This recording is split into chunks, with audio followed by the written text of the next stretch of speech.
Hi guys, and welcome back to my channel. In this video I'm going to be going out taking pictures of swans.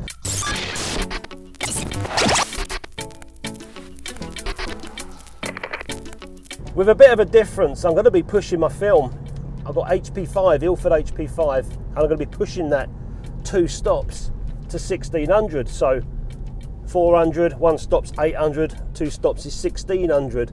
And the reason I'm doing that is just to get a bit more contrast out of the film and a bit more grain and a bit more grit as well. I don't want clean images on these swans. It is going to be what it is. It's going to be a simple shoot. I'm envisioning a simple shoot. And also pushing film, I'll be able to get more speed out of the camera or a smaller aperture as well, which might be ideal because with the smaller aperture, you think about it, swans are moving around. I don't want to be faffing around with my focusing, etc. So I'm going to be setting my zone focus for however, a metre in front of me or 2 meters in front of me. And by using the smaller aperture, it's going to give me more of a scale in the focus area to get a reasonably sharper picture. So I bought out 2 lenses with that camera, a 50mm lens, which I'm probably not going to use, but I've also bought out the 28mm lens, which I will use. And it's only a 28mm Vivitar lens, so no frills or spills. And the reason I'm using that camera is because I don't want to bring out any more expensive cameras. I'm going to be near water, and also swans, I don't want them shitting all over the camera, I've got an idea of putting the camera on the ground, looking up and throwing some food down and seeing what I get on a timer. So that'll be quite interesting. So yeah, I just don't want any swans pooing on the lens. And I've also bought out the Canon 3000N camera as well. Again, no frills camera, nice cheap camera, but the good thing with that is I could put on my 70-200 Canon L series lens and do some photographs with that. With that, I'm going to be using Acros 100 film. So a nice clean film with that. So I'm going to do some nice shots with that long lens after I've done my fun, funky shots with the Chinon CE5. And people say about feeding swans, and there is certain foods that you can or can't feed them. I've got some porridge oats and some cornflakes all mixed together as well, which means when my wife wakes up this morning, mate, she ain't having breakfast. She's going to go to the cupboard and she ain't going to... She'll have to have the bread. You'll have to have toast, Emma. Sorry, I've nicked your porridge and your cornflakes, so they've gone out the window for breakfast for you. But anyway, that's what they're going to be getting for food. So hopefully, I'm looking for some nice photographs of these swans, but not clean photographs. I'm just looking for contrasty, interesting shots. I might not get any at all because I'm going to be, winging it. Excuse the pun. I'm going to be winging it and just clicking away at these swans, but hoping that I can get a couple of decent shots in there that I can print that are interesting to look at. So we'll soon see. I think they know already. They're all coming around me. Look, I've not even got the food out yet. Let's load this camera. Oh dear, look, I've already got a roll of film inside this camera, but don't worry, that's just a test film that I use for my videos on Patreon and stuff, on the YouTube members area for experiments. Take that off. It's got masking tape on it. I know it's just a test roll of film that I can play with. So there it is. I bought out the Acros as well.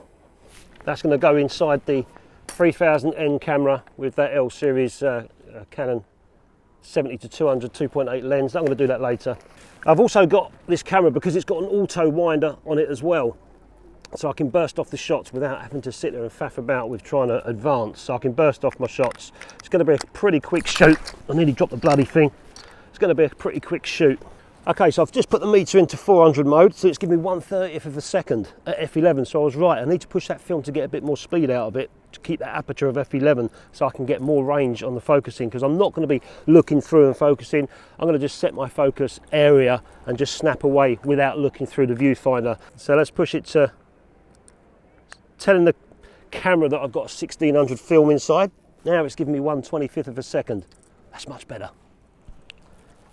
Look at this, no thrills at all. Chinon CE5, a Vivitar 28mm lens. This whole setup's probably less than 50 quid. There's a duck down there, he's waiting for his food. And there's my bag of food. As soon as I get this out, this lot are going to go nuts. As soon as my wife realises she ain't got no breakfast, she's going to go nuts and all. Here we go, guys. Wish me luck. Here they come. They're all going to go mad.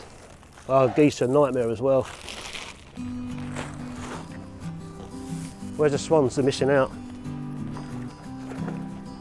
let's come down and do some shots. Wow, I need to pull my zone in a bit closer. This is too close.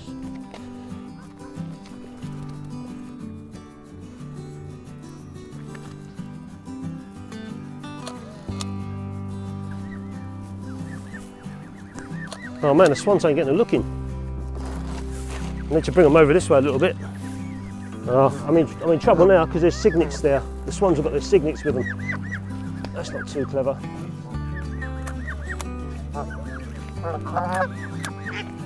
I'm just clicking away, you see. This one here, look. Not really interested in the geese too much. The swans up my after. Hello, fella. Pissed off, you. Overhead shot. This is great fun. Hello, let's get some geese.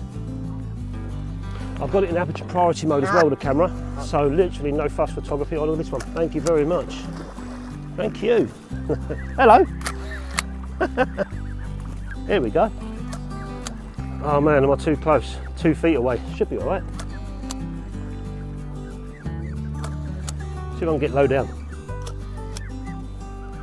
That's some fun. We'll stick a GoPro down, looking up. Let's do that, see what happens. It's the sort of thing I'm going to be doing in a minute.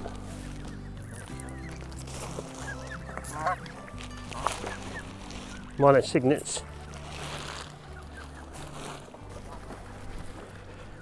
So this is what I want to do with the stills camera in a moment. Get these sort of shots if I can. Might be too close, I'm thinking, but yeah, you can see, look, they're coming over. Whoa, might be too close. Can I get my GoPro? No, he's coming at me, look. This is the way to get him out of the way.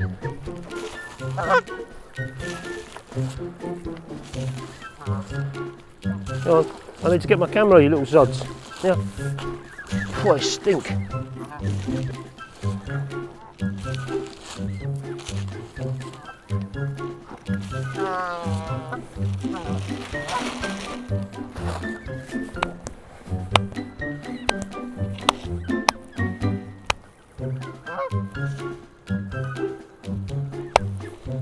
Yeah, I've got it.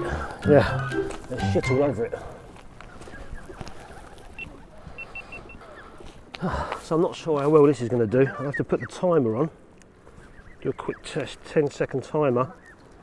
I might sort of spit in slightly, so I'll end up getting a little raindrop on there, but that doesn't matter. Hello. About 1 foot. Okay. See how this works. Timer's on. Not enough.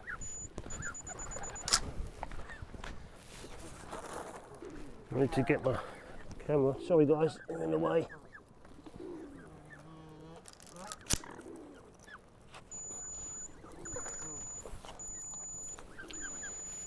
There's a bit of crap on the camera, but see what happens, huh? Lucky shot. Don't know if that's lucky or not. So a couple of shots, I'll put the camera up. I don't think it's getting, they're kind of walking around the camera. I don't think I'm going to get the shot I wanted, so I'm not going to waste any more film doing that one. Trouble is I need to get my camera. Yeah, can I? Oh, there's a baby there as well. Go on, out of the way. Go on. Go on. Out of the way, baby. I don't want. Your mum and dad's going to do my thing. Go away.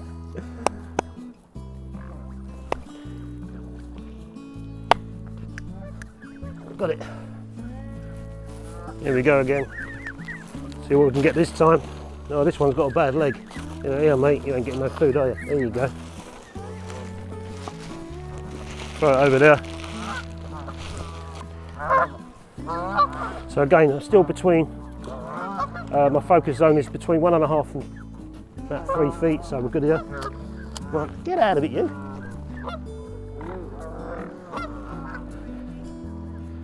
No, missed you.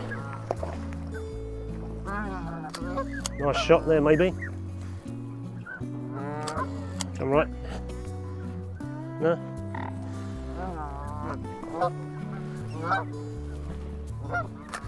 That was bad focus. Look at them, look, they're mad, they're hissing at me and everything.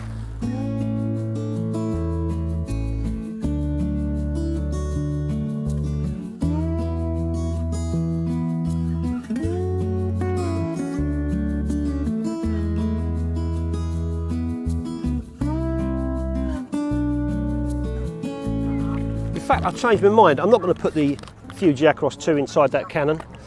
I'm going to use this I've got in my bag as well, some Kodak XX cinematic film, so nice contrasty black and white film. This stuff was used in many motion picture films, too many to mention, but that's what I'm going to use now.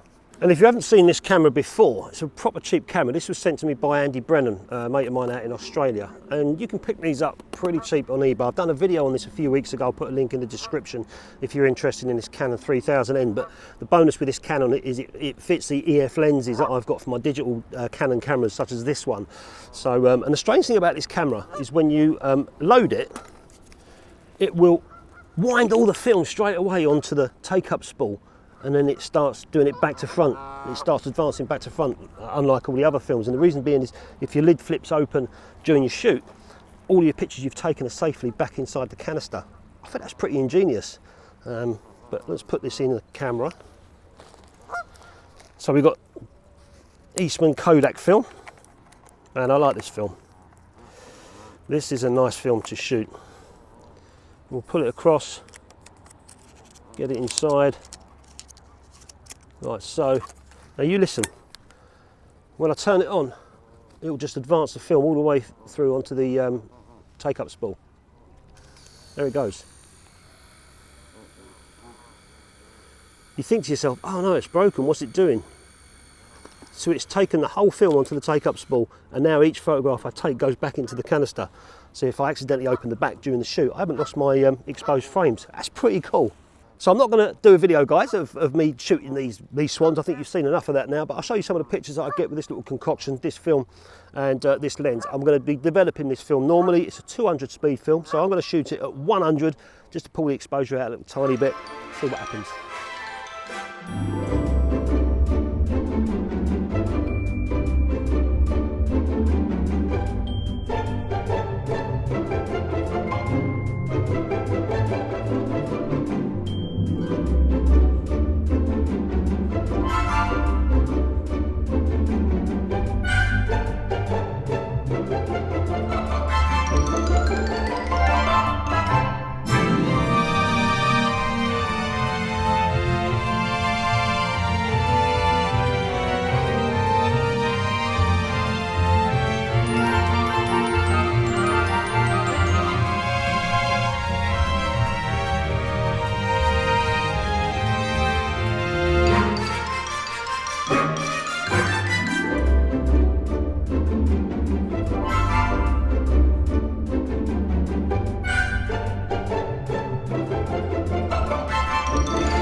So the negatives, as I expected, were definitely contrasty. They were definitely punchy because of that push, and also because of the white swans.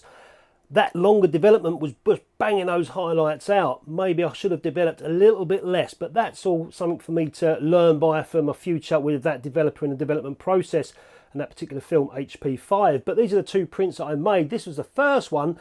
I had to do loads of burning around his feather area here just to pull out a little bit of detail, and then the top of his head was just starting to bloom a little bit. So I had to do another print here, which I'm happy with.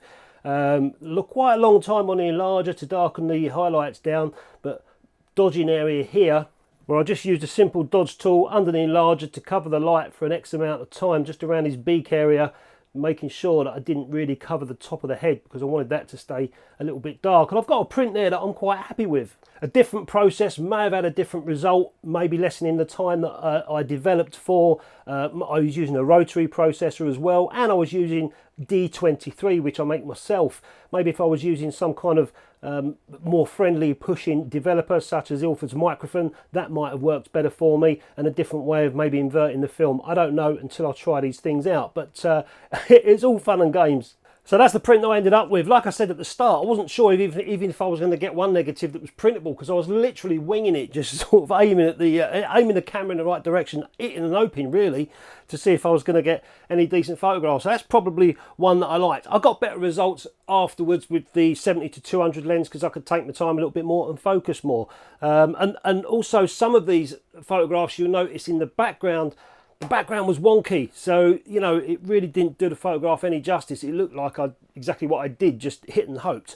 But some of these photographs where the whole frame was filled up with water and birds, they seem to work the best. But this was definitely the best one. I like the way the swan was staring at me there, and I hit the camera at the right time. Just a shame I didn't get no catch light in their eyes, but it is what it is. I enjoyed myself pushing film and just going out with a camera and having some fun, and that is what that shoot was all about. Pushing film, having some fun and seeing what I got at the end of it. But like I said, maybe if I'd used a different development technique, or certainly a different developer, I might have got different results. And certainly if I'd developed maybe less time, I can't remember the time that I developed it now, I've got it all written down, but with that written down, that's for me to learn on in future. And this is what film photography is for me. It's fun. I enjoy doing it. I enjoy experimenting. I enjoy trying new things, trying new cameras, trying new lenses and playing around. And that's exactly what I did there with the swans. Went down, totally winged it, excuse the pun, and came back with one photograph that I liked, that I could print, pushing film, having a play. And that's the fun about film photography. There's so many different variables you can try and play and experiment with, and it makes it all that much more exciting to go out and shoot film, come back, develop and see what you get. Anyway guys, hope you enjoyed that video. I hope it's given anyone inspiration that lives near a lake that's got swans. Just make sure that you don't eat any of the swans on the River Thames, otherwise you could be done for treason. King Charles will have your head off, maybe hung, drawn and quartered, like Guy Fawkes was. I'll catch you next time.